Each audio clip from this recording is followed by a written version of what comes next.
Welcome, deep divers.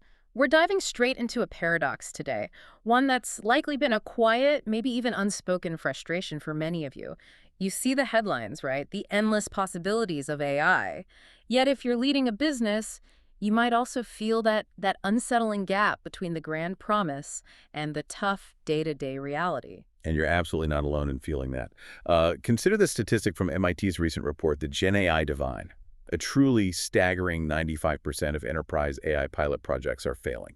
95%, that's huge. It's massive. And McKinsey's research, it kind of echoes this. Nearly 8 in 10 companies are experimenting with generative AI, but, well, just as many admit they've seen no significant impact on their bottom line. So much experimentation, but no real business impact. Exactly. And we're talking about enormous investments here. IDC projects global spending on generative AI will jump something like 94% this year, hitting $61.9 billion. $61.9 billion.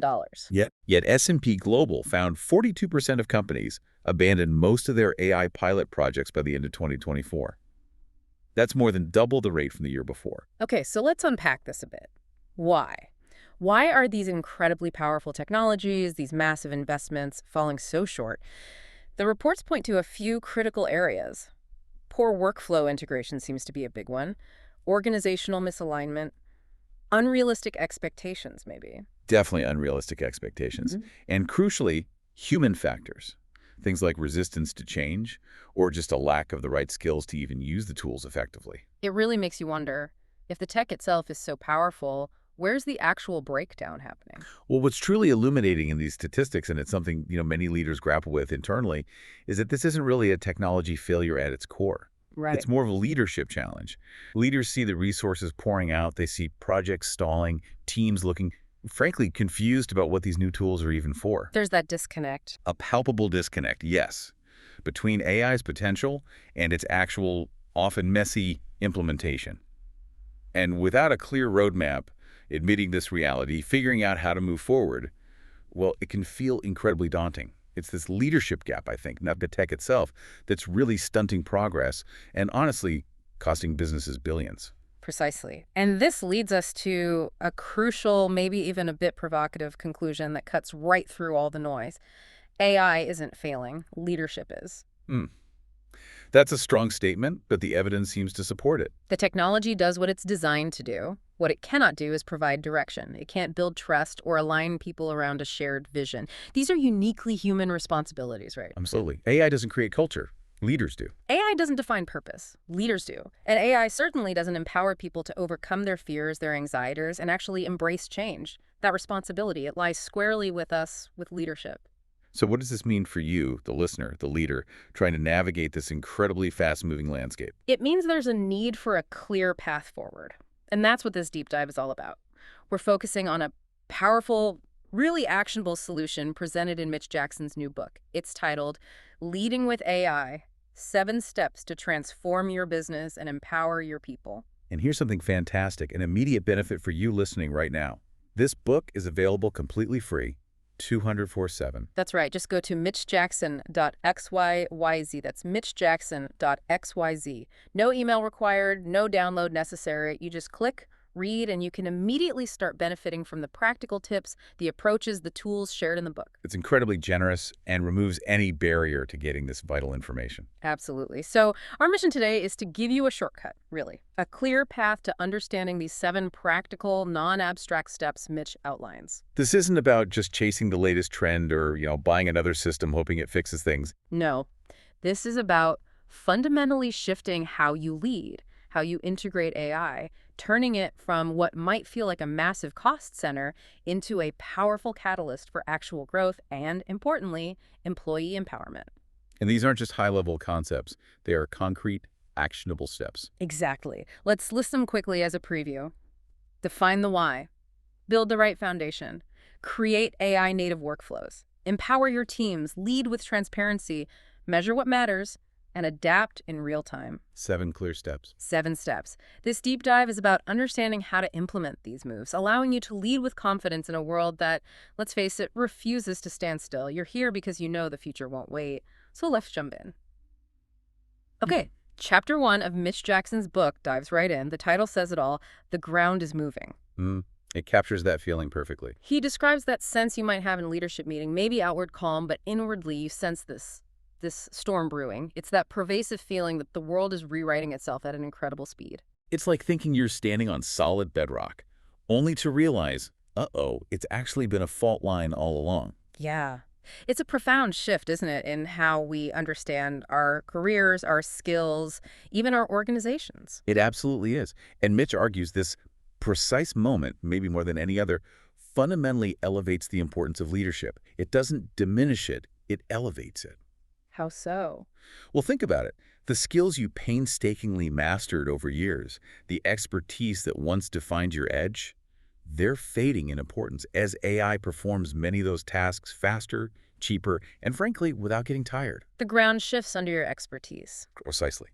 So the value is no longer just in how well you personally execute a task. It shifts to how effectively you guide others through this disruption. When the familiar foundations are breaking apart, leadership becomes about helping people navigate, find their new place, their new purpose. That's a critical distinction. It's less about doing, more about guiding. Exactly. Less about task mastery, more about navigating disruption. It reminds me of that comforting old story we all lived by for decades. Learn valuable skills, practice them diligently, and, you'll be safe in your career. Right, that was the playbook. But Mitch Jackson argues that story just doesn't hold true anymore. Not in the same way. AI is absorbing work that once took years to master. Things like in-depth research, crafting complex presentations, detailed data analysis. AI can do credible first drafts, or even more, in seconds or minutes. It's not that careers are suddenly less important, but the very foundation, the ground beneath them, is shifting. That's it. We're no longer primarily judged, or shouldn't be, just by task completion speed. The value is shifting towards how we help others understand the meaning behind the task, and critically, what the next step should be, especially now with AI in the mix. This creates what Mitch calls the disappearing advantage. Think about the skills you personally developed.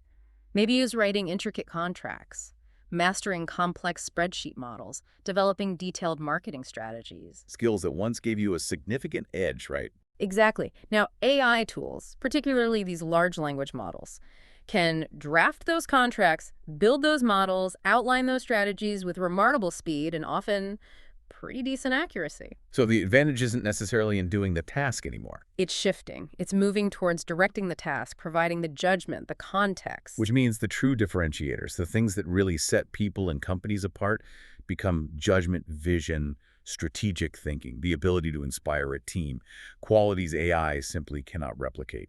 And this is where leadership becomes so crucial, helping people let go of clinging too tightly to those fading technical skills. Yes, and instead, building for a future where uniquely human attributes are paramount. It's a difficult transition for many. Which leads directly to what Mitch calls the human core ascending.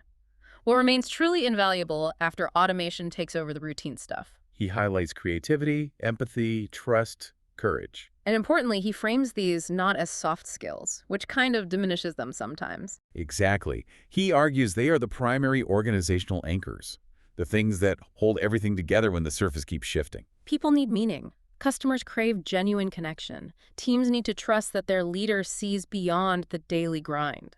And that leader, he argues, is you. Your role is to elevate the conversations, moving from just talking about tasks to talking about purpose, showing that while machines might handle the mechanics, it's the people who define the direction and really bring the heart to the work. This presents leaders with a really stark choice, doesn't it? You can either cling to the fading security of what used to matter, Or you can actively guide others towards finding higher value in this new landscape. There really isn't much middle ground. imagine that scene he paints, standing with your team. Some are excited by AI, some are visibly anxious, maybe most are just quiet, uncertain. Your response in that moment sets the entire tone. Offering false comfort, don't worry, nothing will change. We'll be seen right through. And ignoring the change, that just erodes trust completely. But naming the reality, acknowledging the shift, and then inviting them into a higher, more purposeful role, that's what creates movement. That generates genuine engagement. It becomes about managing minds, managing emotions, not just managing systems. Because let's be honest, when skills people spent years building suddenly seem replaceable by an algorithm, it triggers fear, it touches identity, it can feel like a loss. Absolutely. It mirrors the stages of grief, sometimes anger, denial, maybe even shame. So as leaders, we need patience. We have to acknowledge that grief, give people space to process. But crucially, we also have to create a clear path forward. That path is the constant reminder. Your value hasn't vanished. It has shifted. Your future rests in those human qualities AI can't mimic. Ignoring this human response, that's a surefire way to stall AI projects. Definitely. But addressing that fear head-on, with honesty and clear direction, is what actually releases the energy needed for growth and adaptation. This shift also fundamentally redefines identity at work, doesn't it? It does. A marketing professional might shift from building campaigns from scratch to shaping the vision and message that AI helps deliver faster. A lawyer moves from just drafting documents line by line to counseling on strategy and risk, using AI-surfaced insights to inform their judgment. Or a manager evolves from controlling tasks to unlocking the potential in others, helping them navigate this new terrain. It can feel disorienting initially, that identity shift. Of course, but there's immense possibility there too. Identities can expand. New meaning can be found in these higher roles. The leader's job is to help clarify that potential and build confidence in those new identities. And as pressure mounts during these changes, what's the typical, maybe outdated leadership instinct? Often it's to reach for the old playbook. More control, stricter rules, closer measurement of activity, trying to force order. But Mitch makes it crystal clear. Order now comes from clarity, not control. Exactly. People don't need tighter rules. They need stronger, clearer direction. Clinging to those old methods of control, it just drains energy from what truly matters and prevents people from stepping into the future with courage. It simply won't work anymore. This is precisely why leadership itself, true leadership, rises in value now. Because technology excels at the predictable tasks. What remains? The unpredictable elements. Complex human decisions, intricate relationships, building trust, setting the vision for growth.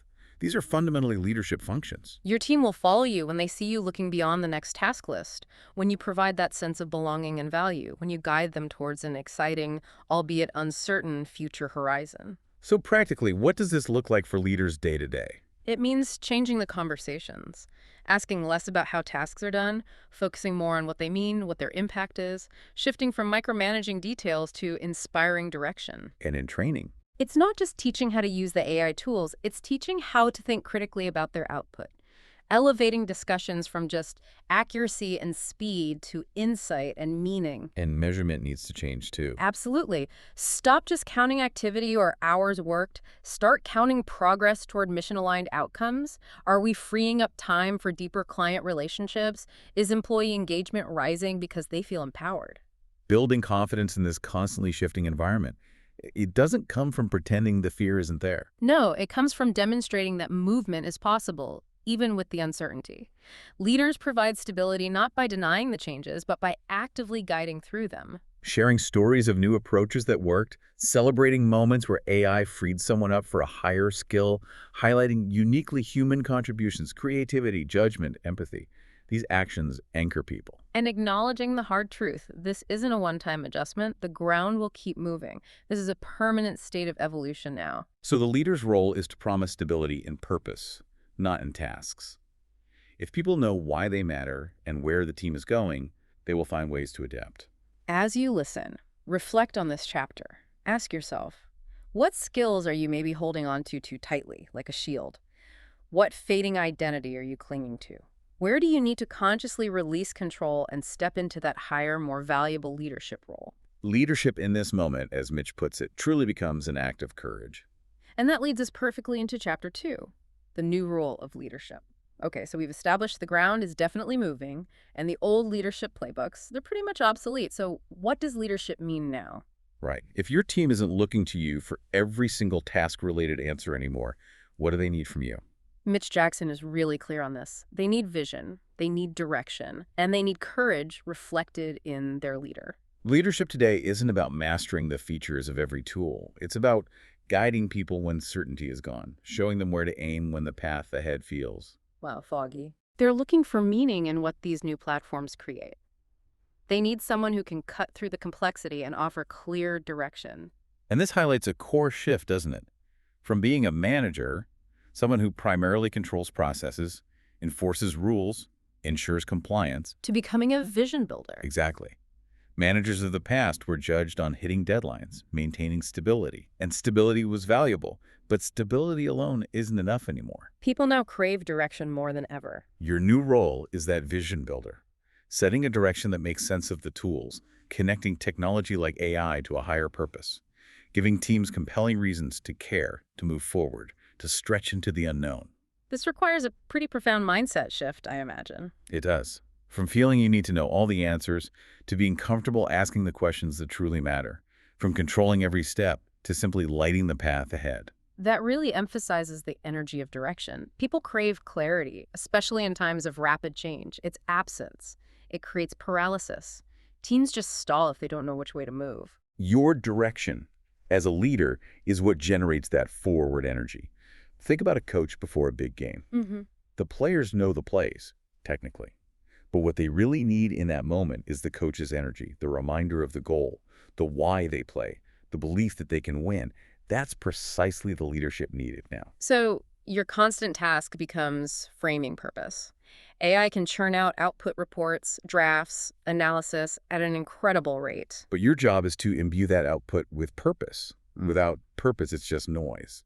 With purpose, it becomes meaningful progress. You have to constantly remind everyone of the bigger story. Why are we using this new AI tool? What are we really trying to achieve beyond just finishing tasks faster? How does this connect to our mission, our clients, our future? And when people see that purpose, they see themselves in the story. They start working with more focus. They start owning the change rather than just reacting to it or fearing it. This also brings a really deep responsibility, creating psychological safety amidst all this uncertainty. Absolutely critical.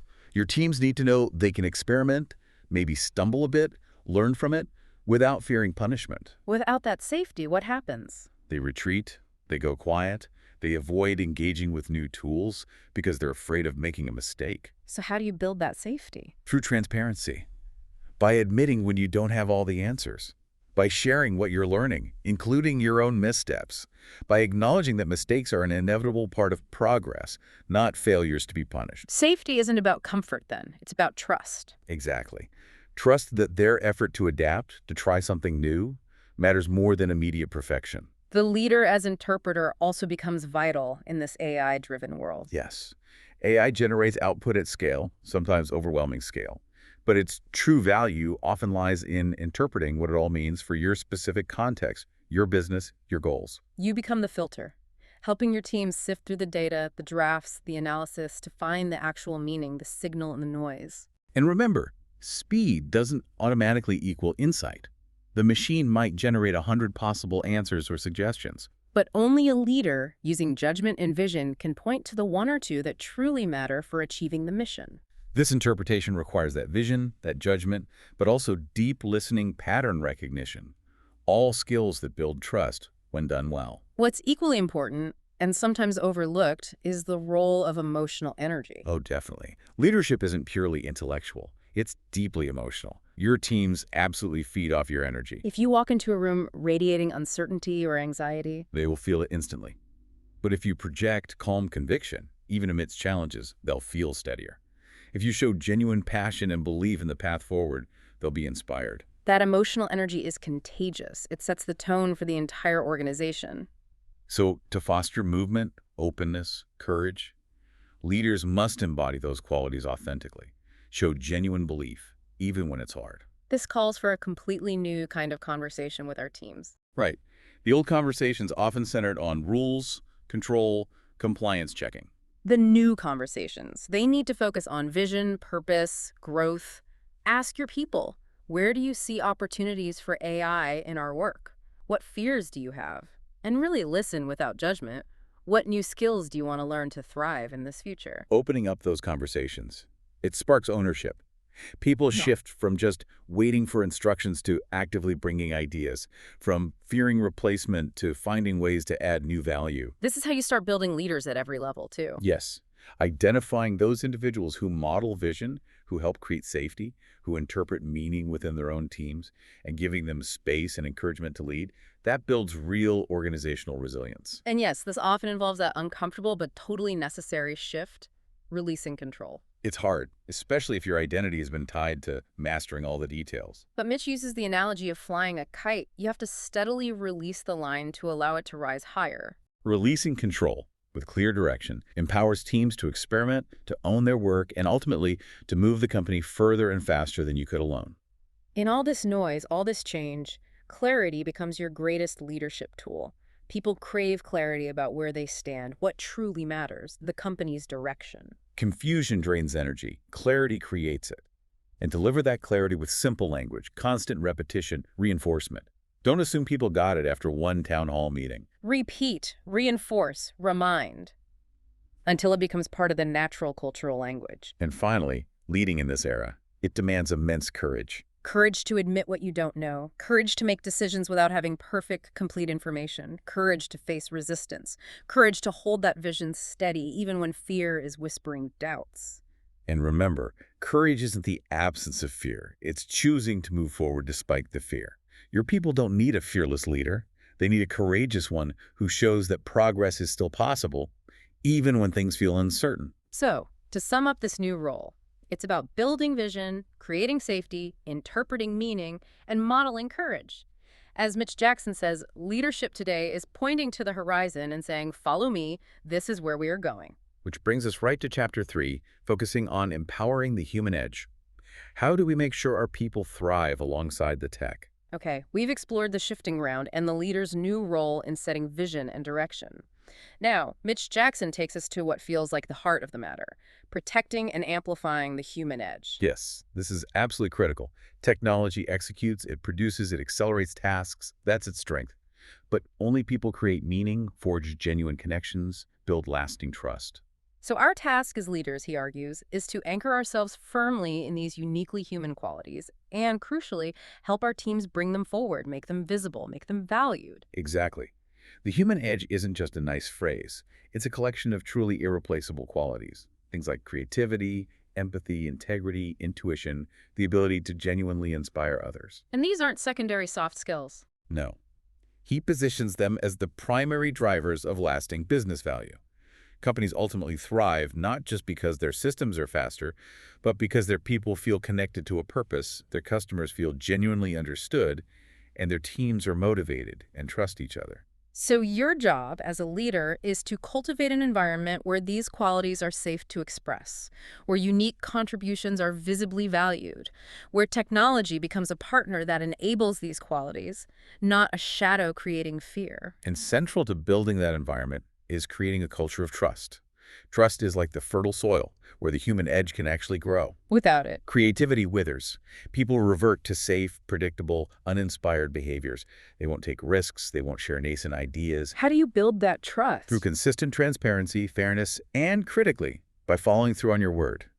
If you say you'll support experimentation, you have to actually back it up, even when an experiment doesn't immediately pan out perfectly. The result of that earned trust. Unleashed energy.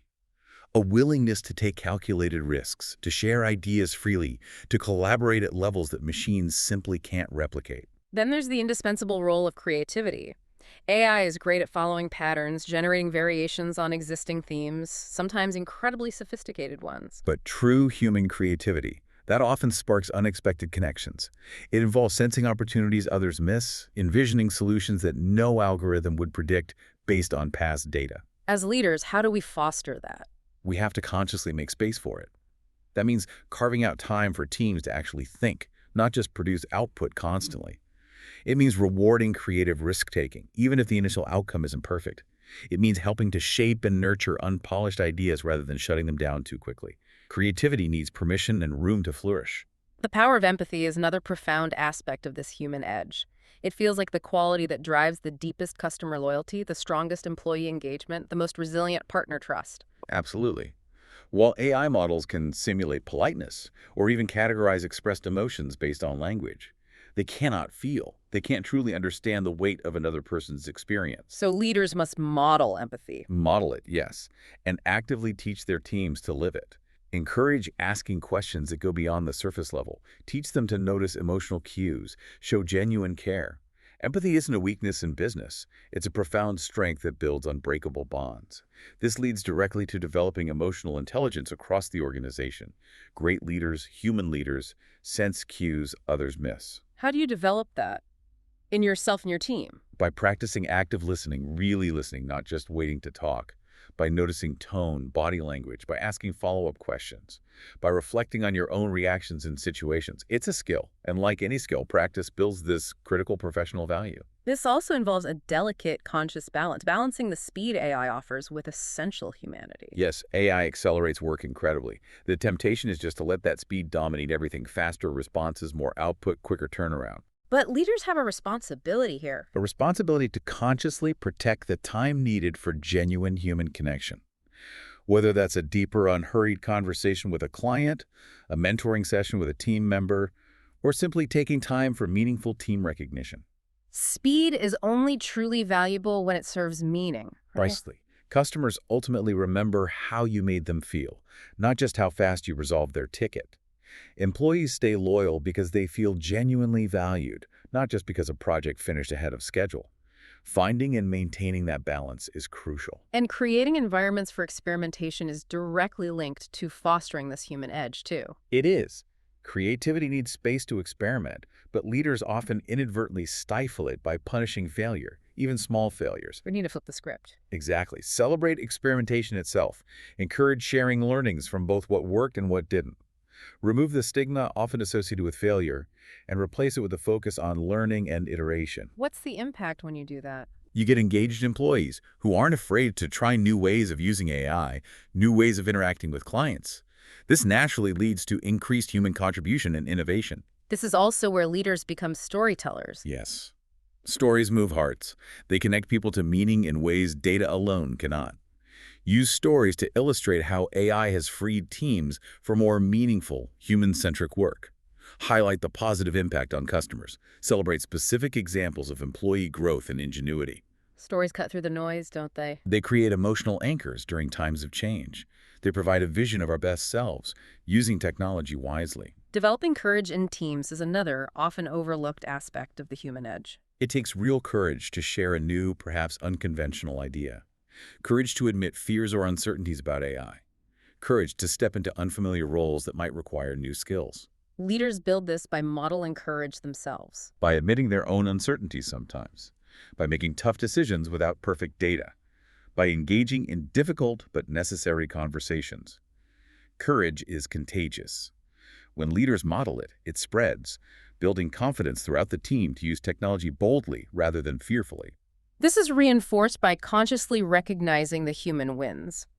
Too often, we default to celebrating only the technical results or efficiency gains. Leaders must make a point of highlighting and celebrating creativity, empathy, sound judgment, both publicly and privately.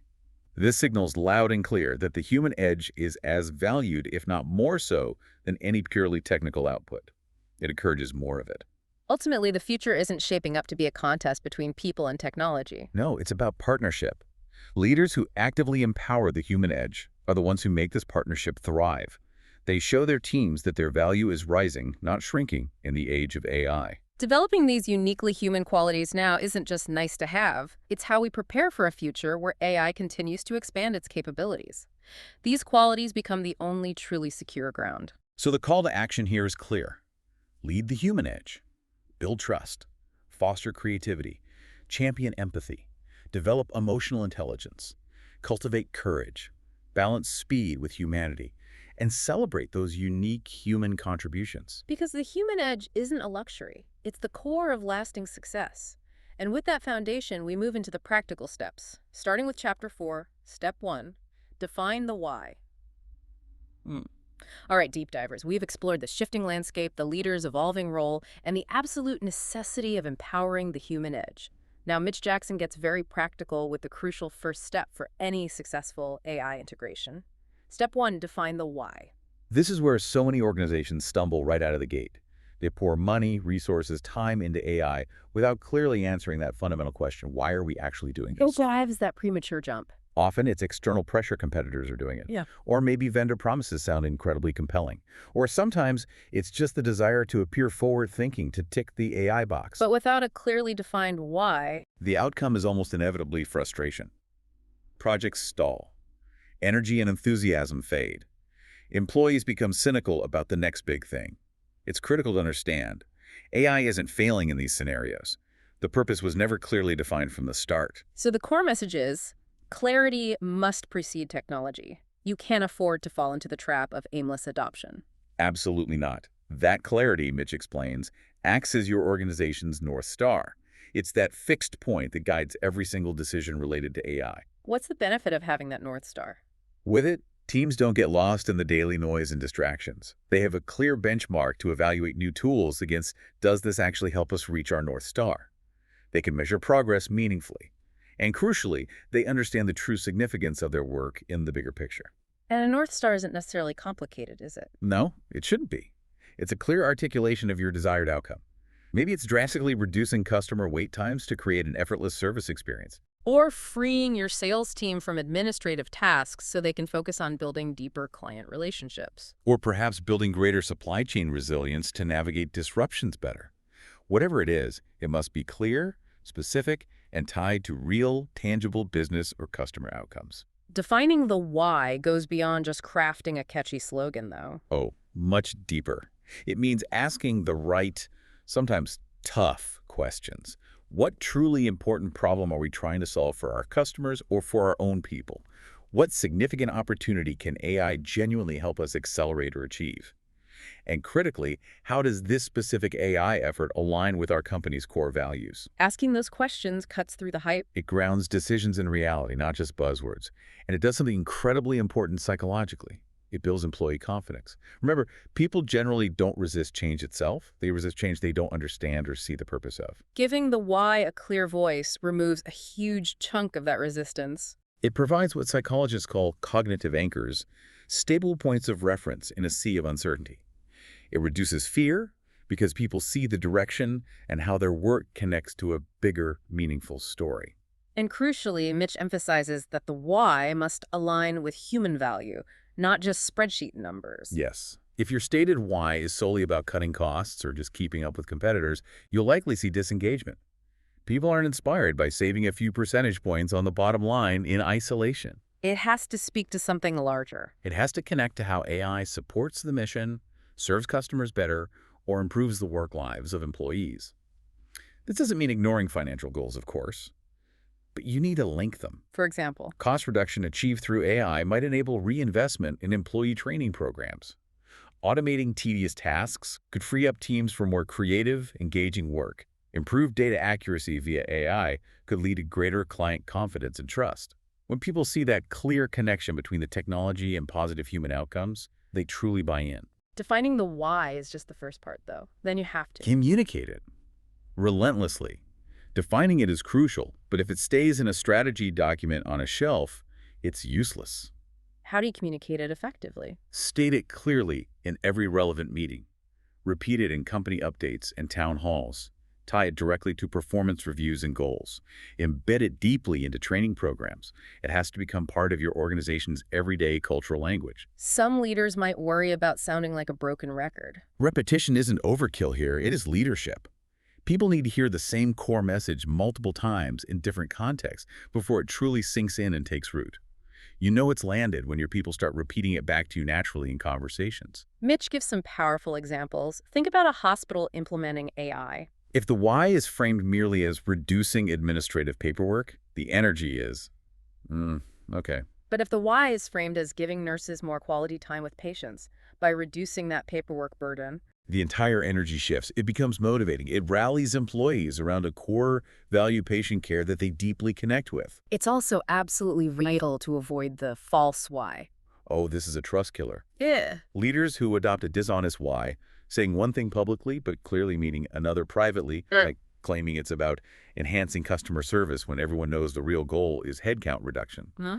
They destroy trust almost instantly. Honesty is non-negotiable. People can generally handle the truth, even if it's difficult. They cannot handle dishonesty from leadership. It breeds cynicism that's incredibly hard to overcome. Once your true why is defined and communicated, it becomes a powerful decision filter. Exactly. Every new AI tool proposal, every project idea, every suggested initiative must pass through this filter. Does this directly support our stated why? If yes, it moves forward.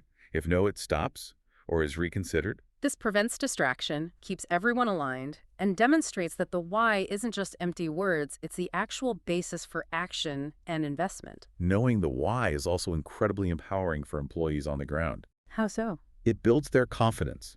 It gives them a framework to make independent decisions within their roles. They can experiment with AI tools more effectively because they understand the goal. They feel safer contributing ideas because they know the purpose they're aiming for. It reduces the fear of making mistakes when the direction is clear. It fosters active participation rather than passive compliance. Precisely. And naturally, if you have a clear why, you must measure your progress against that why. Success isn't measured by how many systems you installed or projects you completed. No, success is measured by whether you achieved the why. Did employees actually spend more quality time with customers? Did your supply chain become demonstrably more resilient?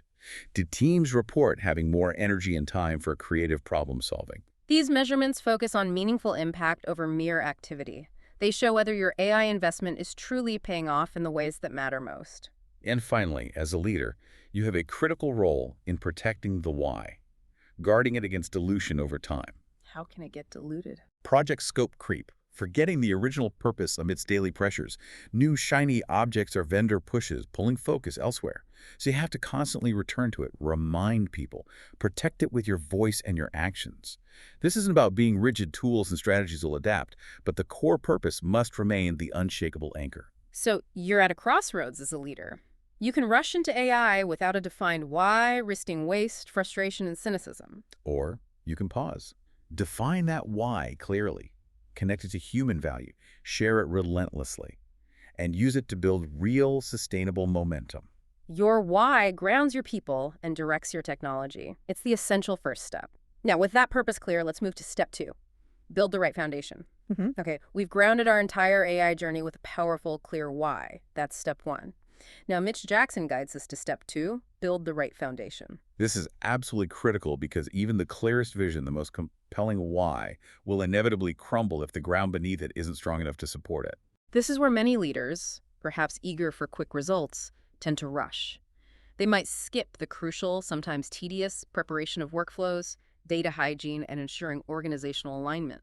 It's an understandable temptation, wanting to get to the exciting part, the AI tools themselves. But skipping this foundational work is a mistake with significant, often costly consequences. What are those consequences? Failed projects are the most obvious. Wasted investments, not just money, but time and energy. Growing employee skepticism. Here we go again with another initiative that won't work. Poor customer service if systems aren't ready. AI starts being seen as a distraction. Or worse, a problem rather than an advantage. So the foundation really is everything. It's not the glamorous part, but it's essential. It's the load-bearing structure. If the base is weak, everything built on top is inherently unstable. You pay the price later in wasted resources, lost time, and a severe erosion of trust that's hard to rebuild. So what constitutes the strong foundation? The first part Mitch highlights is workflow design. Yes. He uses a great analogy. Workflows are like the veins carrying energy and information through your company. Yeah. If those veins are clogged, slow, or completely misaligned, AI can't help. AI can't magically fix that. In fact, it often just exposes the existing problems more starkly, maybe even making them worse by amplifying the blockages. So the call here is to take a hard, honest look at your current workflows before layering AI on top. Exactly. Identify the bottlenecks. Where do handoffs fail? Where is there unnecessary duplication of effort? Then redesign those workflows for simplicity and efficiency first. Make the path smooth before you try to add the speed and power of AI. Like paving a bumpy road properly before you try driving a high-performance car on it. Makes sense. Perfect analogy. The second, equally crucial part of the foundation is data. Data, the fuel for AI. Precisely. And AI, especially advanced machine learning and large language models, is only as strong, only as reliable as the data it learns from. Garbage in, garbage out still applies. More than ever. Dirty, inconsistent, incomplete, or biased data will inevitably lead to unreliable AI output. It can cause AI hallucinations, generate biased recommendations, or simply provide useless insights. So prioritizing data quality is non-negotiable. Absolutely. Yeah. That means investing in cleaning records, standardizing inputs across systems, setting clear rules for data governance, and alongside quality, robust data security and privacy are paramount. Why security and privacy specifically as foundational? Because data isn't just technical, it's deeply relational. It involves employee trust and customer trust. If employees don't trust the data feeding the AI tools they're supposed to use, they won't trust the tools. If customers don't trust how you handle their data, especially with AI involved, they won't trust your company. Okay, so workflows and data. What's the third pillar of this foundation? Alignment across teams. This is huge. AI projects routinely fail when leadership pushes forward initiatives without truly bringing their teams along for the journey. People resist what they don't understand or feel excluded from. Exactly. And they resist even more strongly when changes feel done to them rather than with them. So the strategy is inclusion. Involve teams early. Explain the why and how their work connects to the mission. Actively solicit their input on workflow design and tool selection, and genuinely listen to their concerns and address them. When people feel included, they become supporters. They become committed supporters of the outcome because they feel a sense of ownership. Alignment, Mitch emphasizes, isn't just about getting passive agreement. It's about active inclusion and participation. What's often overlooked here, you mentioned, is the psychology of preparation itself. Yes, building a strong foundation taker. Cleaning data, mapping workflows, it isn't glamorous work. It requires patience, discipline. It's tempting to skip it for the quick win, the shiny new tool. But your people notice when you do the prep work? They absolutely notice. Taking the time for proper preparation signals seriousness. It tells employees that leadership isn't just chasing hype, but is committed to building something sustainable and effective. This builds trust and encourages fuller commitment when the tools finally roll out. And within this foundation, creating clear guardrails is essential. Essential for trust and safety. Your teams need to understand the boundaries for AI projects. Without clear guardrails, AI use can feel chaotic, like the Wild West. This raises worries. Huge worries. Among employees about risks or misuse, among customers about fairness or privacy. And it definitely attracts the scrutiny of regulators. So you need to define clear guidelines. Explicitly define what data is okay to use in AI models, and what needs to be restricted may be anonymized to prevent sensitive data leakage.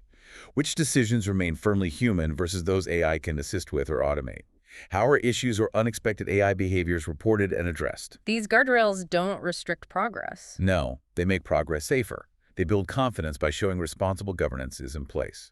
Training is another foundational element that's often underestimated. Hugely underestimated. No system, no matter how well designed, truly succeeds without effective training.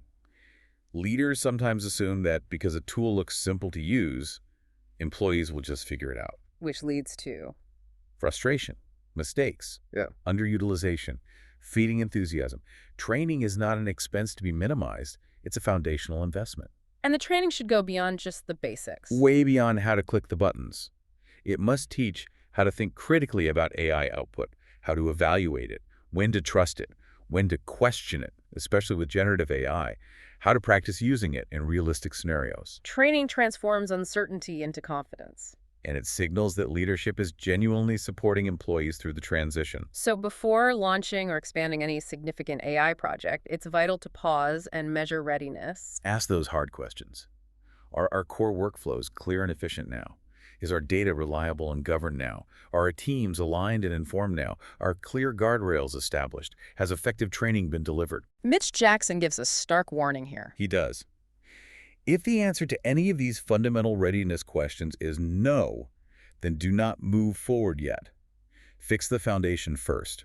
Readiness is the absolute difference between building sustainable momentum and setting yourself up for collapse. This foundation isn't just technical, is it? It's deeply cultural. It is. Your people need to feel ready, prepared, supported. They need to see the steady, deliberate building process. When the culture is ready, adoption happens much more naturally and successfully. And throughout this entire foundation building process, the absolute priority must be protecting trust.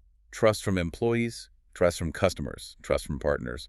Moving too quickly on a weak foundation and breaking that trust is an incredibly costly error, one that's profoundly difficult to repair. Protecting trust means Honesty about AI's capabilities and limitations. Clear communication about data handling. Transparency when mistakes inevitably occur during the learning process. Trust, Mitch emphasizes, is the invisible foundation holding up every visible action your company takes. So your North Star, the why, gives you purpose.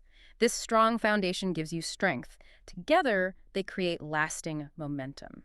Your call as a leader is to inspect the ground carefully. Smooth out those workflows, clean up your data, align your teams, set clear guardrails, deliver robust training, and protect trust above all else. Do these things before you start chasing the next shiny AI tool. The future success of your company really depends on this patience and discipline. With a strong foundation now in place, you're finally ready to redesign how work actually gets done. And that brings us to Chapter 6. Step 3, create AI native workflows. Okay, we've established our purpose, our why. We've built a strong foundation. Now, Mitch Jackson takes us to the really transformative part. Step 3, create AI native workflows. This is the step that truly separates companies that just, tinker with AI from those that actually start to thrive with it. It means moving beyond just adding AI onto existing ways of working. It means designing workflows where AI isn't an afterthought, an add-on, but an integral part of the structure right from the very beginning. Exactly. The problem with simply adding on AI is pervasive, and it's a primary reason so many organizations fail to see real benefits. They treat AI like an accessory. Just dropping new tools into existing, maybe already inefficient processes and hoping for magic. Precisely. And what actually happens? Often it's chaos. Employees find themselves trying to follow old, familiar processes, but now with new, sometimes clunky AI layers awkwardly bolted on top. That sounds incredibly frustrating. It leads to confusion, inefficiency, and deep frustration. It doesn't just slow things down, it makes people question the actual value of the new system entirely. Why are we even doing You this? simply cannot bolt AI onto broken or outdated processes and expect transformation. The core message here is unavoidable. You have to step back and fundamentally redesign the process from the ground up, making AI an intrinsic part of that new design from the very start. How do you begin to do that? It sounds daunting. It starts with seeing work differently, by asking what Mitch calls the AI native question. If we were building this specific process from scratch today, knowing the AI tools and capabilities we now have, how would we design it? That question forces you to look beyond ingrained habits, beyond the way we've always done it. Exactly. It forces you to envision work as it could be in an AI-enabled world, not just tweaking the edges of how it is. Can you give an example? Sure, take customer service. The old way was largely reactive. Calls come in, get put in a queue, routed based on simple rules. Maybe a basic chatbot handles FAQs. Right. The AI native approach. You would look completely different. Using advanced conversational AI, predictive analytics, it might anticipate customer needs before they even reach out. It could enable proactive outreach. It could provide human agents with real-time, context-specific suggestions and information, freeing them up to focus on complex problem-solving and building rapport, not just searching knowledge bases. It's a complete redesign, not just adding a slightly better chatbot. It's fundamentally rethinking the flow and the roles. And crucially, these AI-native workflows don't erase the human role. They are designed to elevate it. Tassau. When machines handle the repetitive, predictable, data-intensive parts of a process, humans are freed up to focus on the higher-value work things, needing complex judgment, creativity, nuanced communication, empathy, strategic thinking. So the leader's task is to design workflows that explicitly highlight this shift. Yes. Think about sales. AI can handle prospect research, generate initial outreach drafts, analyze sales data for patterns. This frees the salesperson to spend far more time building genuine relationships, understanding client needs deeply, and closing complex deals. Or in healthcare. AI can review medical images or patient records for anomalies, summarize vast amounts of research literature. This allows the doctor to focus their time on diagnosis confirmation, patient communication, complex treatment planning, and providing empathetic care. The principle is clear. AI handles the mechanical, humans bring the meaning and judgment. Precisely. To effectively design these new workflows, Mitch suggests a methodical approach, breaking the work down into distinct stages. Okay. And at each stage, you ask, what specific tasks within this stage can AI accelerate or automate effectively? What parts absolutely require human judgment, creativity, or empathy? And, importantly, how do the AI parts and the human parts connect smoothly, without friction or redundancy? That stage design helps prevent overlap, like humans redoing works the AI already did. Yes, or prevents AI from overstepping into areas where human judgment is critical, which is a real risk with generative AI if not managed carefully. Clearer stages, clear roles within those stages inherently lead to a smoother, more efficient flow. You mentioned the psychology of flow earlier. How does that play in here? It's key. Humans thrive, are most productive and satisfied when their work feels smooth, engaging, and free from constant interruptions or friction. Poorly designed workflows constantly break that state of flow. AI native design aims for flow. Explicitly. By reducing friction, by providing the right information or suggestion at the right moment, by preventing wasted steps. It fosters deeper engagement, reduces frustration, and builds trust in the process itself. This psychological impact is just as vital as the technical efficiency gains. Designing these new workflows, it can't happen in silos, can it? Absolutely not. AI-native workflows are almost always cross-functional by nature. They cut across traditional departmental boundaries. So you need to bring different teams together. You have to map the entire process end-to-end, involving people from all the relevant functions, identify the friction points together, involve them directly in designing the new flow. What's the benefit of that collaboration? It breaks down silos. But more importantly, it builds shared understanding and genuine ownership. People are far more committed to using and refining new workflows if they actually helped create them. We also need to guard against complexity in the design. Yes, there's a real danger of over-engineering, designing workflows that are theoretically brilliant, but practically too intricate for people to follow easily. The solution. Keep it as simple as possible, designed for a new employee to understand. If you can't explain the new workflow in plain, simple language, it's probably too complex. AI itself often thrives on simpler, clearer processes too. And of course, these new AI native workflows, they must be measured. Constantly, we need to ask, did this redesigned workflow actually reduce the number of steps involved? Did it save quantifiable time? Crucially, did it create more space and time for high-value human work? Did it demonstrably improve the customer or employee experience? The focus is on the quality of the flow and its outcomes, not just whether new tools were installed. Exactly. And employee and customer feedback become critical data points here. Redesigned workflows also inherently require robust training, right? We can't just roll them out and assume people will adapt. Definitely not. Training content needs to cover the new stages, how AI supports each stage, how to effectively interpret and act on AI output, and how to seamlessly blend the human and machine contributions. Training is what transforms a good design on paper into successful adoption in reality. We also need to acknowledge the emotional transition involved. Redesigning familiar routines can trigger resistance. People get attached to routines, even inefficient ones. Change can feel threatening. So the leader's role is to guide through that transition. By acknowledging the discomfort, not dismissing it, by constantly reminding people of the why behind the change, by clearly showing how the new workflow supports more meaningful roles, and by celebrating early wins and successes with the new process. Connect the change back to human value. Your leadership role in workflow redesign is crucial. You need to be the sponsor, the protector, the reinforcer. Shield the teams doing the hard redesign work from distractions. Secure the necessary resources. Set a clear pace. And keep reminding everyone of the why, especially when the work feels challenging or stalls. Leaders who stay the course through this redesign phase demonstrate real strength and commitment. So you're at another turning point here. You can keep adding AI tools onto old, inefficient processes and watch frustration grow. Or you can commit to the harder, but ultimately far more rewarding, path of rebuilding processes from the ground up, designing for seamless human-AI flow. The second path delivers lasting strength and real transformation. Your call is to rebuild. See work differently, stage it effectively, design for flow, protect and elevate the human role, train your people thoroughly, measure the results, and stay the course. Your workflows need to be built for movement, for the future. And that naturally moves us to Chapter 7, which is all about Step 4, empower your teams. How do you bring your people fully into this new way of working? Okay, we've built our purpose, our foundation is solid, and we started creating these AI-native workflows designed for flow. Now, Mitch Jackson brings us to Step 4, empower your teams. This feels like where the rubber truly meets the road, doesn't it? Because transformation doesn't actually happen in the boardroom or in the design documents. Where does it happen? It happens in the thousands of daily choices and actions of your frontline teams. The customer service agents using the new AI assist tools, the legal professionals leveraging AI for research, the nurses interacting with AI-driven patient monitoring. So the core message here is the focus must shift from just implementing systems to actively empowering the people who will carry this change forward day by day. Absolutely. And the very first barrier you, as a leader, must address is fear. Fear, again, it keeps coming up. Because it's real and it's powerful.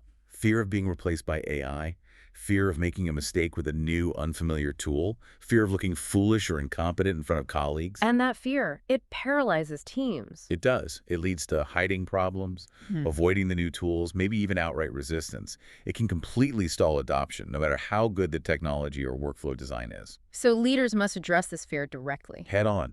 Acknowledge it openly. Talk about it without judgment.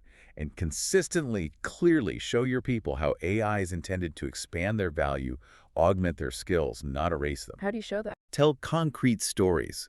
Stories of how new workflows are freeing people from tedious, repetitive tasks, giving them more time for the interesting, challenging, human parts of their jobs.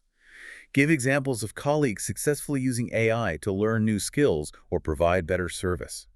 Fear tends to shrink when you shine a bright light on it with honesty and a clear, positive direction. And fear is removed, and confidence is built largely through effective training, right? Confidence grows directly from competence. If people don't understand how to use AI effectively, they'll avoid it. If they can't critically judge its output, they'll distrust it, or worse, trust it blindly when they shouldn't. Training is a core leadership responsibility here. And it absolutely must go beyond just teaching how to click the buttons. It needs to build critical thinking skills around AI output, asking constantly, does this AI suggestion make sense in this specific context? Does it align with our goals and values? Do I need to apply my own judgment here, especially with generative AI results that might need fact-checking, tone adjustment, or ethical consideration? Provide practice scenarios, low-risk testing environments. Essential. Allow people to experiment and learn safely.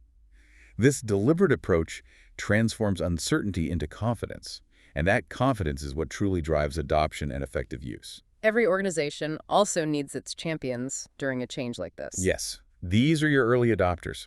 The people who are naturally curious, learn quickly, and are enthusiastic about sharing what they learn with others. They become invaluable role models. They aren't always the most senior people. Often not.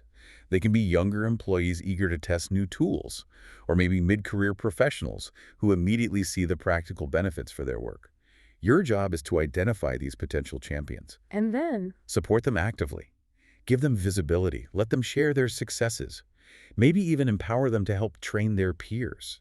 Celebrate their initiative publicly. what impact do champions have? They spread confidence and enthusiasm organically. They can shift the culture from skepticism to curiosity much more effectively than any top-down directive alone. Empowerment also requires consistent recognition. People need to feel their effort matters. And this means recognizing not just the final results, but the courage to try something new, the effort involved in learning and adapting.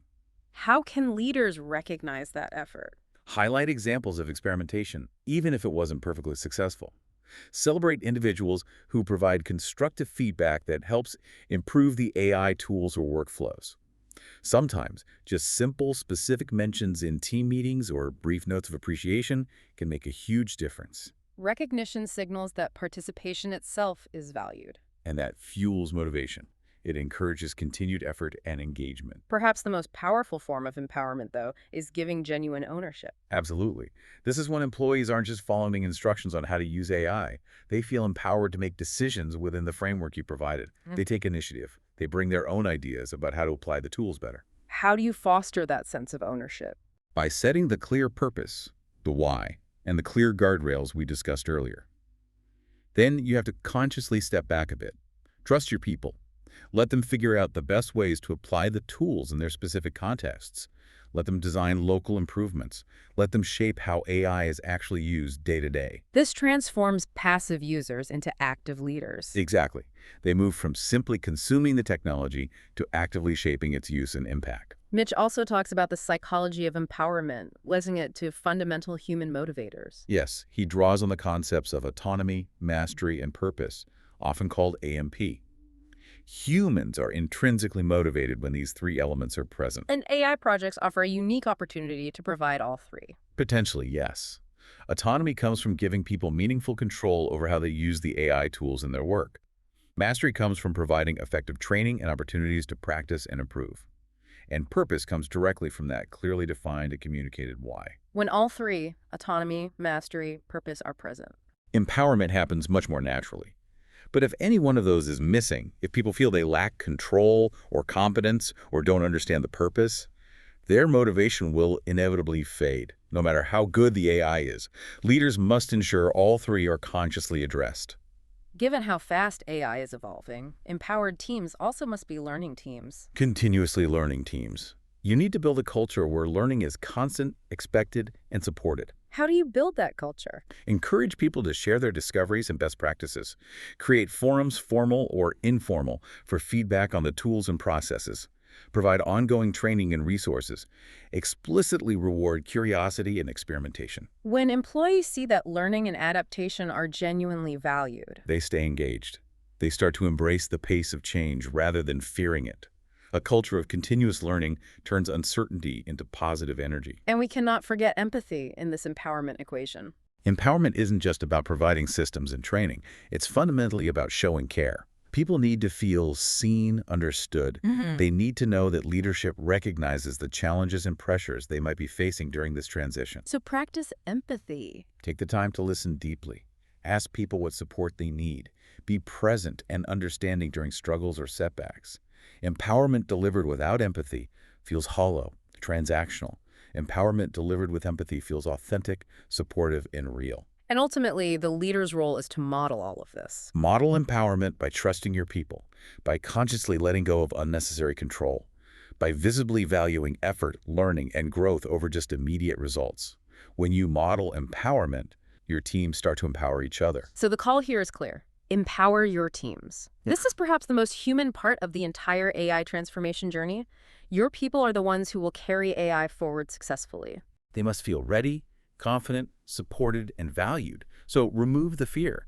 Build their confidence through training and practice. Cultivate champions. Recognize effort consistently. Give genuine ownership. Nurture a culture of continuous learning. And always lead with empathy. Do these things, and your teams won't just adopt AI, they will truly thrive with it. And with empowered teams, you're now ready for the critical step of maintaining trust. Chapter 8, Step 5, Lead with Transparency. Okay, we've established our purpose, built a solid foundation, designed AI-native workflows that elevate human roles, and critically empowered our teams to engage confidently. Now, Mitch Jackson takes us to Step 5, Lead with Transparency. This step feels like the glue that holds everything else together. Because all that progress, the empowered teams, the redesigned workflows, the defined purpose, it all depends fundamentally on maintaining trust. And trust is fragile. Incredibly fragile, especially when powerful, sometimes opaque technologies like AI are involved. It's painstakingly earned through consistent action, and it can be shattered in an instant. By what kind of things? One mishandled customer data set revealed publicly. One instance where AI was used secretly for a sensitive decision. One significant AI-driven mistake that gets swept under the rug instead of being addressed openly.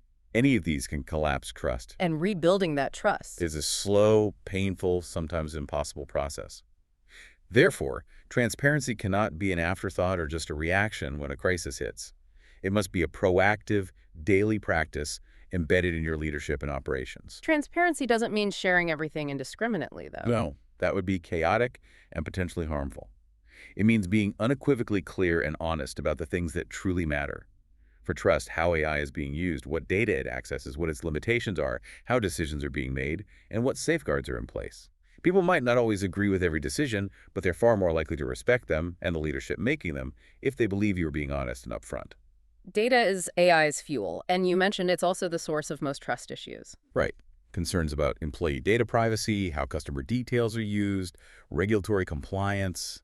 These are huge. So leading with transparency here means Being crystal clear about your data practices. What data are you collecting? Why are you collecting it? How exactly are you using it, especially in AI models? And crucially, how are you protecting it? this requires clear policies. Clear, easily understandable policies on data collection, use, retention, and protection. But policies aren't enough. You need to train employees on these policies, communicate them transparently to customers, and have systems and processes in place to actually enforce them. Mitch has a good rule of thumb here. If your data practices aren't explainable in plain, simple language, they're probably too complicated or trying to hide something. Transparency demands clarity, not burying details in complex legal fine print. This clarity is especially crucial now, given valid concerns about sensitive data potentially leaking into the training sets of large AI models if not handled carefully.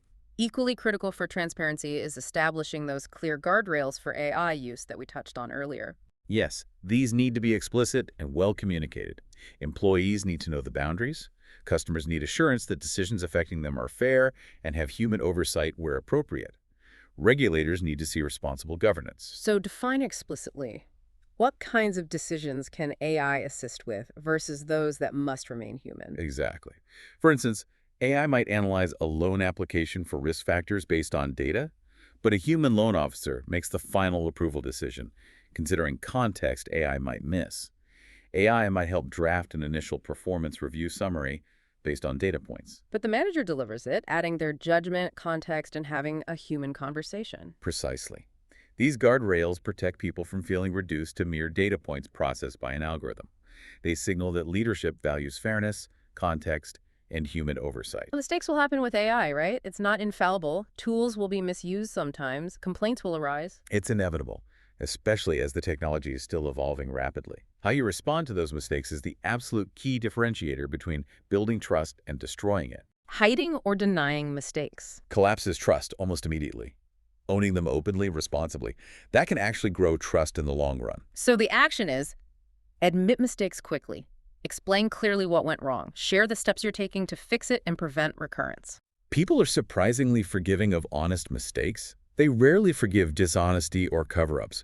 Transparency in admitting errors, paradoxically, builds credibility and shows integrity. This all ties back to the psychology of transparency. Humans crave a degree of certainty. Uncertainty breeds anxiety, and fear tends to rush in to fill the gaps of the unknown.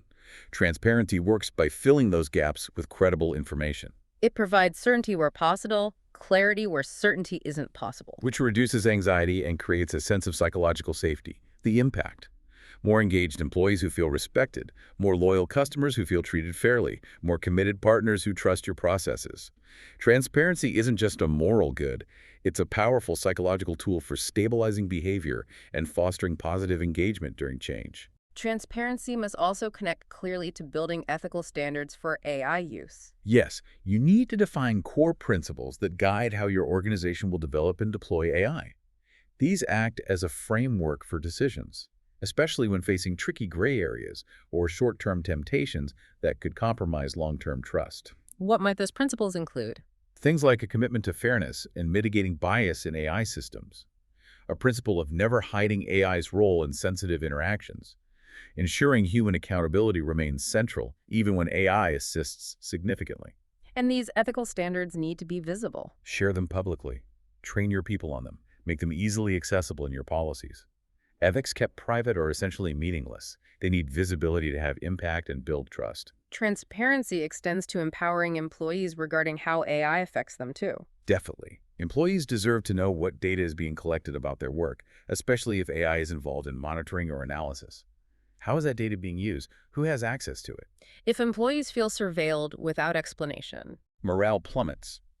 But if they feel informed, trusted, and understand how AI is intended to help them or improve processes, morale can actually rise. so provide visibility. Visibility into AI assistance or monitoring.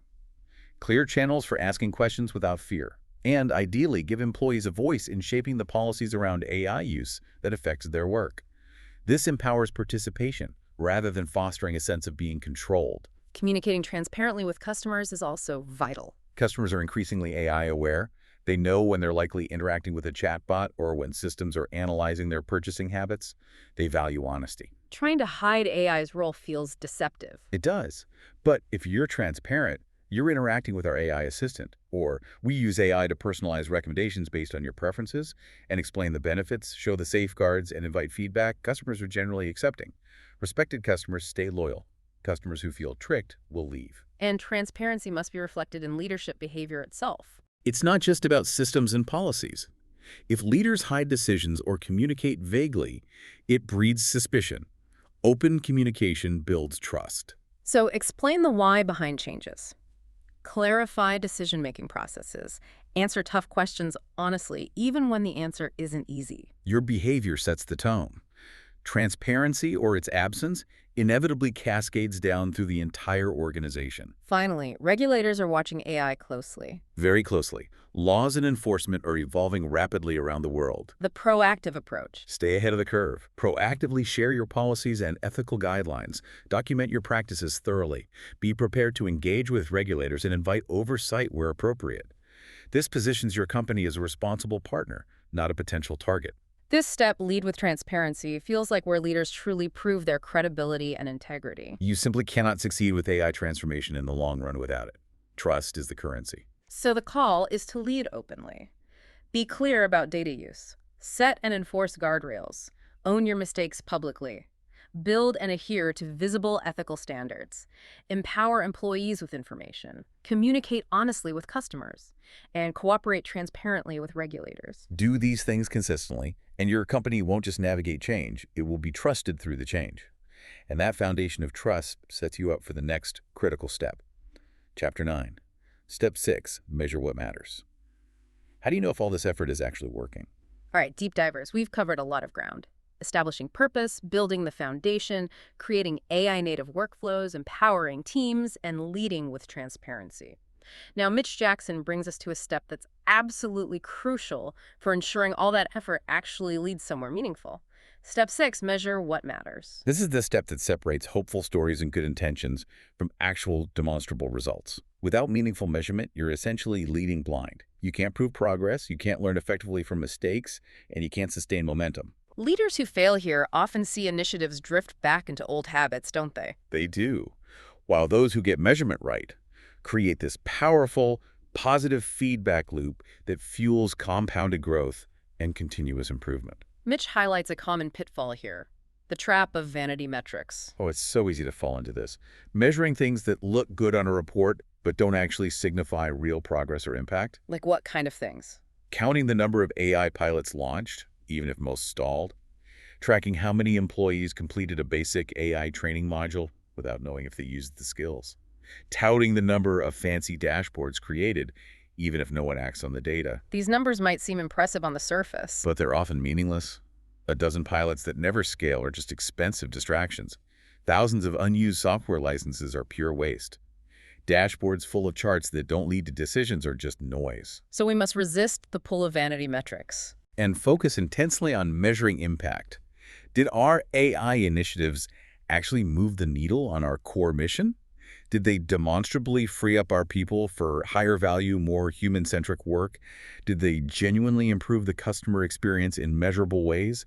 These are the measures that hold real weight. So before we even start measuring, we absolutely must define success clearly and specifically for each AI initiative. Success isn't just the presence of AI, it's the tangible progress that AI helps create, aligned with our why. Define it precisely for your company's context. If your why was enhancing employee creativity, then measure how much time was actually freed up from routine tasks and gather data, qualitative or quantitative, on how that free time was subsequently used for innovation or deeper thinking. If the why was improving customer experience, Then measure things like customer satisfaction scores, CSE, TED Promoter Score, NPS, customer loyalty and retention rates, reduced complaint volumes, maybe even positive mentions on social media. if it was building operational resilience, Track metrics like faster response time to disruptions, improved forecast accuracy, reduced downtime. Clarity in defining success upfront is non-negotiable. Vague success goals inevitably lead to meaningless measurement later. what's often overlooked, Mitch points out, is the human side of measurement itself. Yes, measurement isn't just a technical exercise of collecting data points. It profoundly impacts people. Employees need to perceive the measurements as fair. Fair, yes. Reflective of the actual work and challenges. And crucially, used primarily for learning and improvement, not for blaming or punishing individuals. If measurement feels like intrusive surveillance, People will naturally resist it. They might even game the system to make the numbers look good, hiding real problems. But if measurement feels like a tool for recognition, support, and collective growth, they'll embrace it. so frame measurement as a tool for growth. Share results openly and transparently. Celebrate progress together. And importantly, use setbacks or missed targets as opportunities for collective learning and adjustment, not finger-pointing.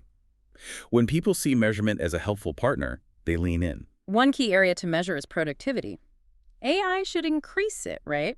It should, But we need to be careful how we measure productivity. Mm. It's not just about raw output or speed like number of reports generated or calls handled per hour. Focus instead on meaningful progress. Exactly. Did the work supported by AI actually move important company goals forward?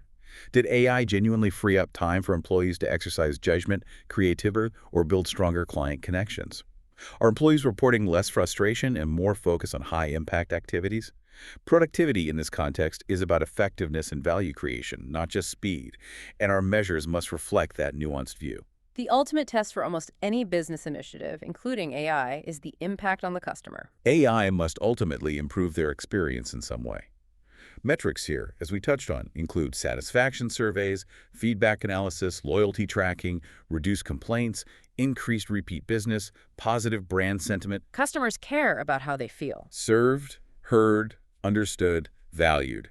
Not the technical details of the AI running behind the scenes.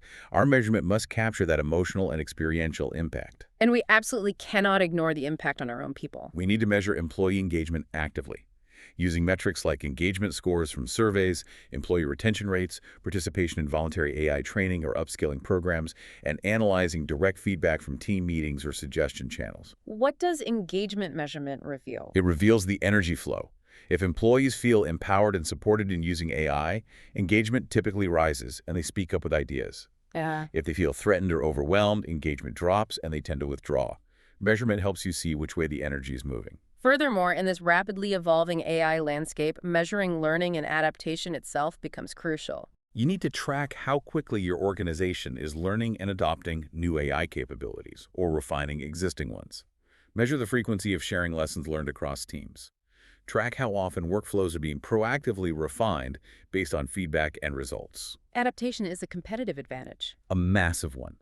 Companies that measure and encourage adaptation grow stronger and more resilient with every market shift or technological advance. To make all this effective, you need to build a systematic measurement system, not just collect random data points occasionally. Right.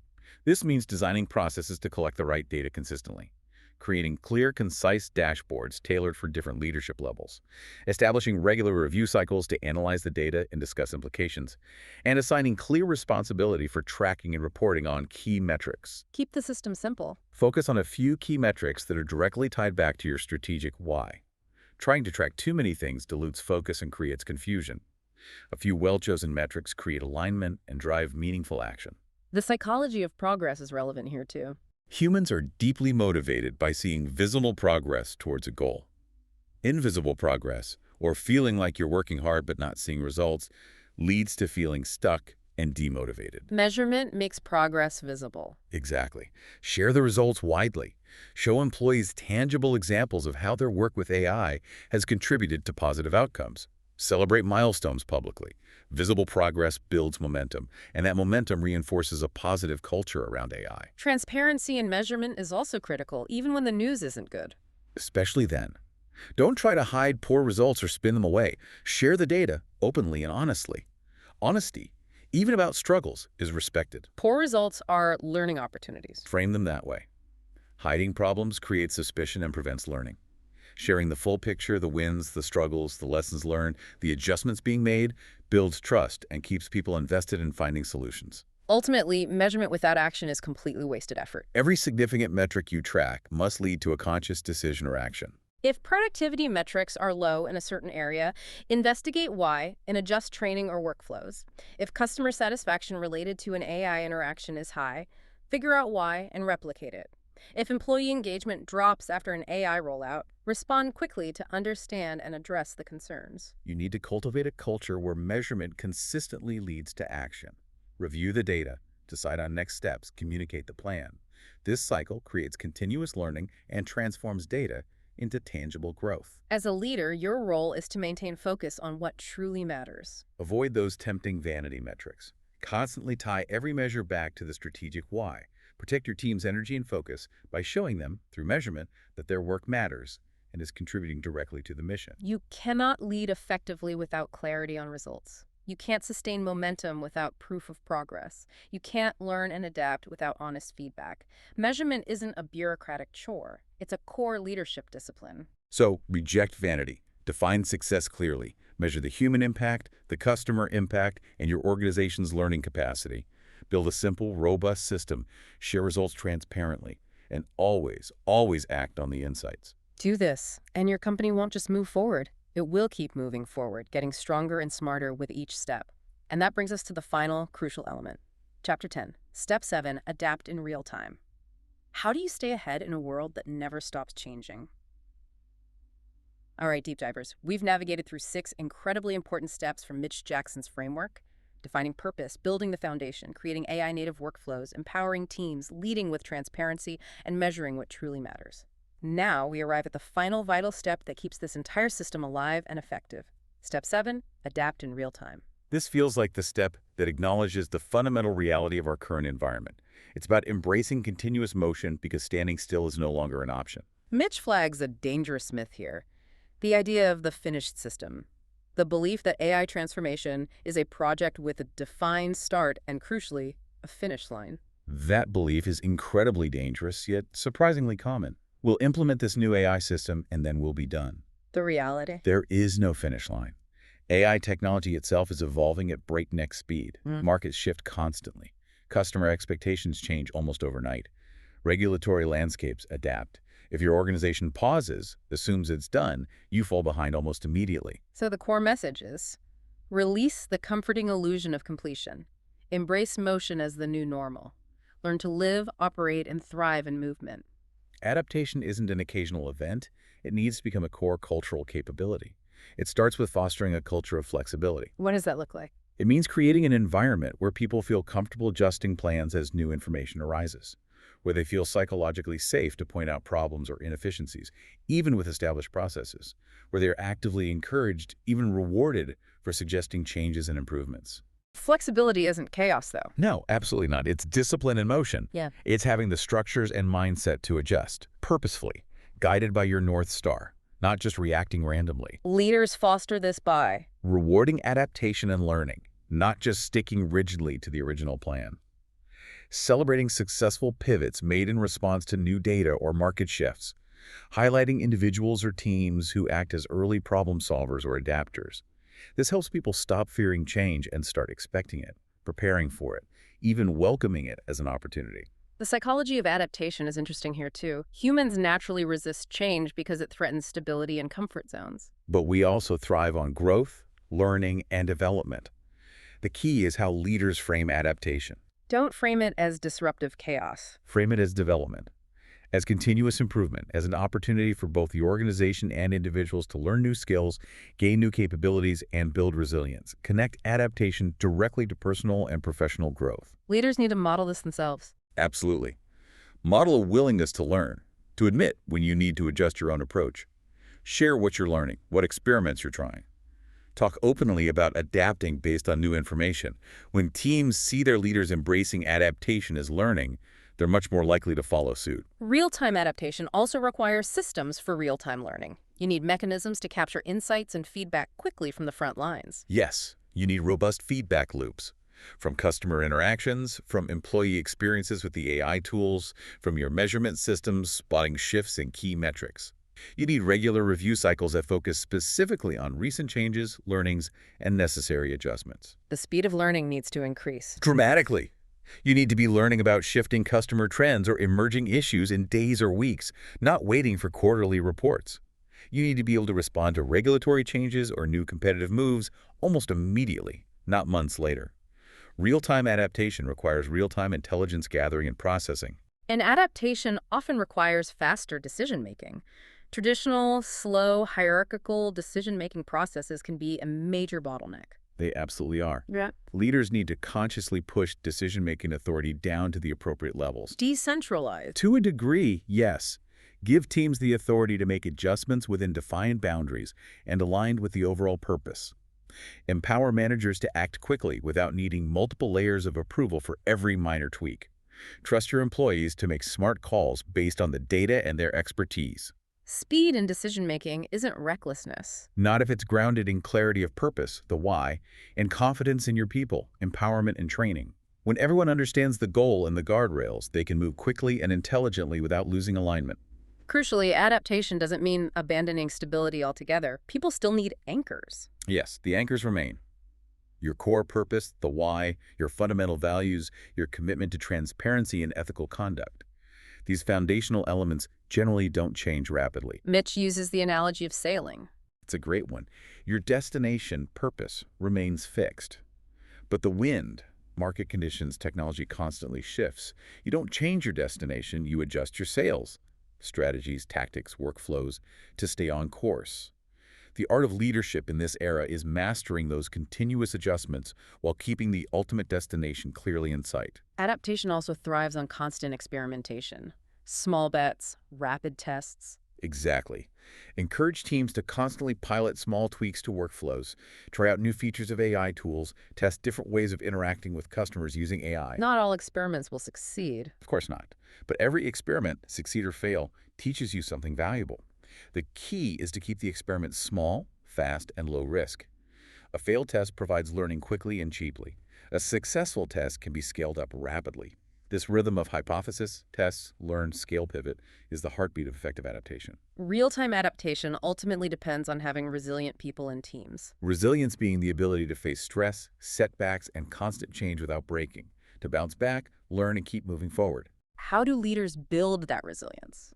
Through fostering that psychological safety we keep talking about.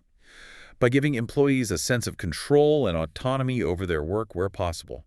By ensuring their efforts feel meaningful and connected to the larger purpose. And supporting well-being is part of this. It's critical. Invest in employee well-being, encourage rest, balance, provide mental health resources.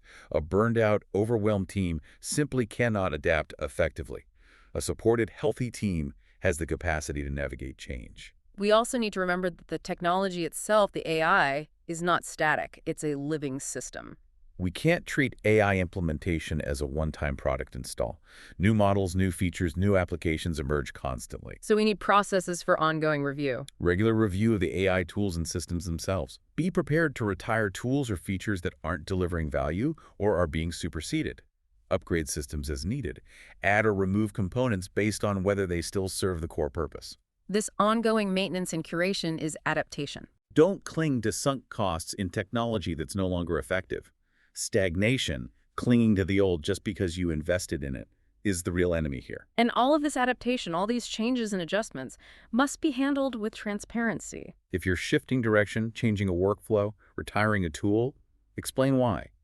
Share the lessons learned from experiments that didn't pan out. Connect new technology adoptions clearly back to the original purpose. People accept change more readily when they understand it. When they understand the rationale, yes.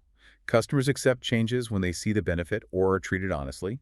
Regulators accept changes when they see continued compliance and responsible governance.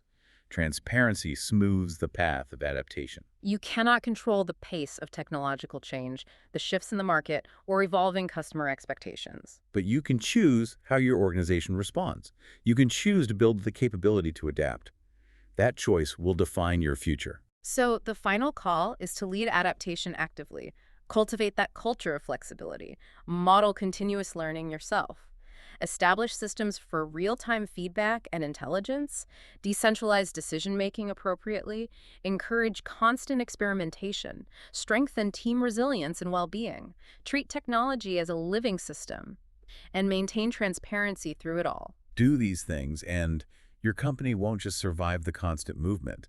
It will stay strong, relevant, and potentially thrive because of it, no matter how fast the ground keeps moving. And with that, we've explored all 7 steps from Mitch Jackson's Leading with AI, defining the why, building the foundation, creating AI-native workflows, empowering teams, leading with transparency, measuring what matters, and adapting in real time. When you put them all together, they form a really comprehensive, practical leadership model, specifically designed for this time of constant technological and market movement. It's clearly not about trying to exert more control or desperately clinging to the past. No, it's about embracing clarity, courage, and conviction as the core leadership tenets for this era. The future of leadership, as Mitch frames it, isn't necessarily about being the smartest person in the room, the one with all the technical answers. It's about being the clearest person in the room, providing that essential direction. People aren't looking to leaders for deep AI coding expertise. What are they looking for? They're looking for direction amidst the noise. for stability and purpose when tasks are changing, for reassurance and proof of their enduring value alongside increasingly capable machines. The leaders who succeed in this environment are essentially visionaries. Visionaries in the sense that they see clearly what truly matters now, and they hold steady to that purpose even when the tactics need to change. They're the ones who proactively define the why, build the robust foundations, architect the flowing workflows, empower their teams, protect trust through transparency, measure real progress, and adapt without succumbing to fear. A key trait seems to be claiming responsibility. Yes, claiming responsibility for guiding people through the change, not for trying to control or predict the exact pace of the change, which is impossible. And throughout all of these steps, the human center endures. It's a constant theme. The future really does belong to leaders who understand how to protect and amplify that human center. The creativity, the empathy, the judgment, the courage. These are the ultimate differentiators. They're what customers notice and value most deeply. They're what inspired teams bring to the table when they feel safe, valued, and supported. Leadership in this new era, arguably, will be measured primarily by how effectively you elevate these unique human qualities while leveraging technology to handle the mechanics. Leading this way, following these 7 steps, clearly demands courage. Immense courage. Courage to admit you don't have all the answers. Courage to make decisions with incomplete information. Courage to face resistance, both overt and subtle. Courage to hold that vision steady when doubts arise. Courage to keep moving forward even when the ground feels unstable beneath your feet. But courage isn't the absence of fear. It's movement, despite fear. Your people don't need a perfect, fearless leader. They need a courageous, honest, clear leader who promises stability and purpose even amidst operational change. When you provide that, people follow. They contribute their best work, and they start to become leaders themselves. This really presents an incredible opportunity, doesn't it? This moment of disruption. It's a chance to lead better, not just race faster to adopt the next technology. To be the leader who truly understands that technology is only half the equation. And that people, empowered and aligned, are the other, equally critical half. The leader's unique role is to bring those two halves together synergistically, creating something far stronger than either could be alone. You have specific opportunities right now to define your why amidst all the noise and hype, to build that solid foundation while others rush ahead unprepared, to create genuinely flowing, human-centric workflows, to empower your teams to rise to the challenge, to lead with unwavering transparency, to measure what truly matters, and to build the capability to adapt in real time. The ground will not stop moving. That's the one certainty. The only question is how you choose to move with it. You now have the 7 steps. A clear framework for gaining clarity, providing direction, and building organizational strength in the age of AI. The challenge, the invitation, is to use them. Lead with AI as a powerful partner. Lead your people with vision and empathy. Lead your company towards sustainable growth and resilience. As Mitch concludes in the book, your people are ready to follow. Your customers are waiting to trust. Your future is waiting to be built. Step forward. Lead with clarity. Lead with courage. Lead with AI. And that brings us to the end of our deep dive today. Wow, we covered a lot, digging into Mitch Jackson's incredibly insightful and practical book, Leading with AI, 7 Steps to Transform Your Business and Empower Your People. It really lays out a clear, actionable path for navigating this complex landscape. Those 7 steps provide a powerful framework. Absolutely. And just a reminder for everyone listening, you can explore all of Mitch Jackson's books, including this one, completely free, 24/7 over at mitchjackson.xyz. That's mitchjackson.xyz. No email, no download needed. Just click, read, and you can immediately start benefiting from the tips, approaches, and tools he generously shares. It's a fantastic resource. Also, make sure to stay connected with Mitch Jackson himself over on LinkedIn for his ongoing insights and engagement on these topics. He's very active there. Good tip. And if this deep dive resonated with you today, if it offered valuable insights for your own leadership journey or for your organization, please share it with others, colleagues, friends, fellow leaders who might also benefit from these empowering approaches to leading effectively with AI. Now, as you go about your week, here's a final provocative thought for you to consider. Which one of those 7 steps we discussed today do you feel most compelled to implement first in your own leadership journey, starting this week? What small, courageous step can you take right now to perhaps begin redefining your why more clearly, or maybe focus on empowering your team's unique human edge? Just one small step to get started. Food for thought. Until next time, keep digging deep.